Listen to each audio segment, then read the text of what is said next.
This is called catching the moment. The inflatable raft bounds over one spry wave after another. I try to stay in the moment, to capture the small details in my mind and hold them there. The teal rolls of the river that burst with white foam as they arc and crash.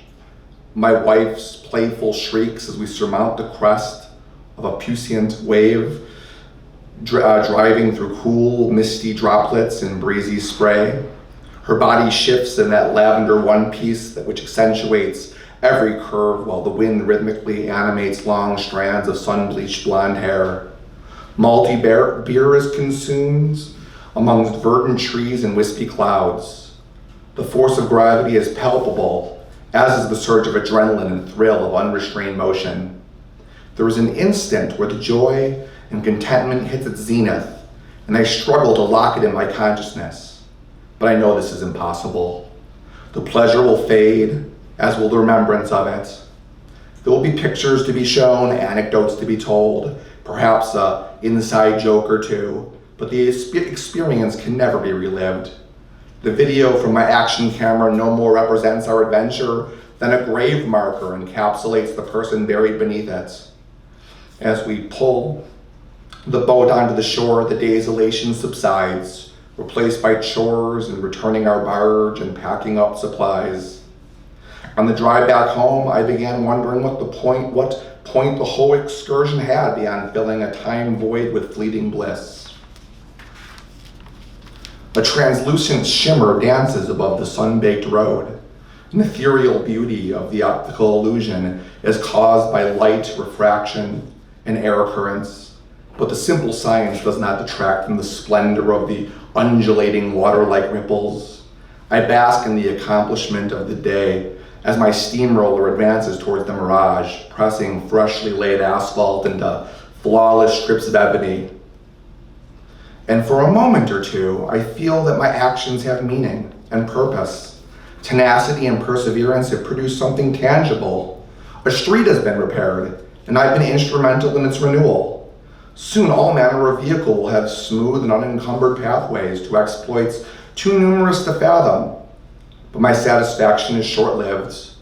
Winter will come, bringing salt trucks and snow plows and chains around tires. They'll tear at the surface of my work, fracturing its perfection. Cement mixers and 18-wheelers and overloaded flatbeds will bring their weight to bear, leaving cracks and fissures in their wake. And I will be back the same time next year, futilely trying to preserve that which is destined to be ruined. As I reach the end of the construction area, it is difficult to see the whole endeavor as anything more than a waste of time. The house is teeming with balloons, a kaleidoscope of silver, black, and gold. A massive "Congratulations" banner forms a smile across the living room. Glittery yellow letters spanning across a field of onyx. Clusters of jubilant friends and relatives chatter in their sharp suits and flowing sundresses as they sip down frothy ale and bubbling champagne. My son enters the room to an eruption of cheers and applause, beaming in his college graduation attire. Pride washes over me as he makes a brief speech, thanking the guests for their accolades and making some insightful observations about his educational journey. And then things go by in a flash.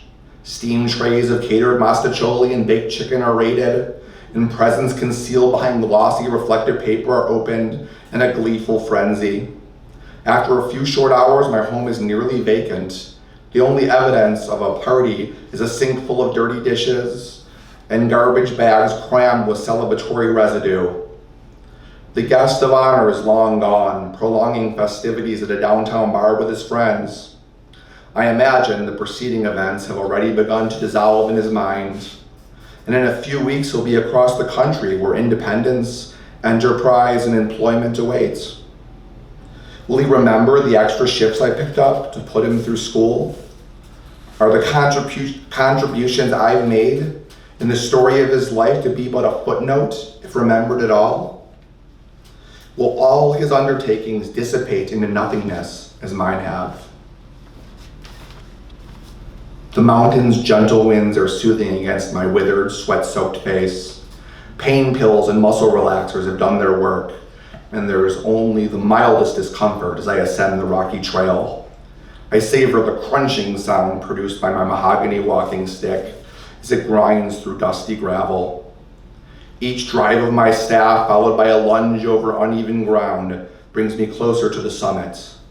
My heart thunders and my limbs quiver, but the strain is nullified by exhilaration and a surge of adrenaline. A final bound plants me at the peak where billowy clouds and horizon of azure separate the earth from the heavens.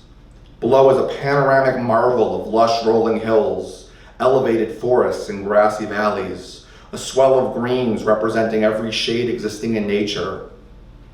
I take in the scene, relishing each minuscule detail as my body recuperates from the arduous trek.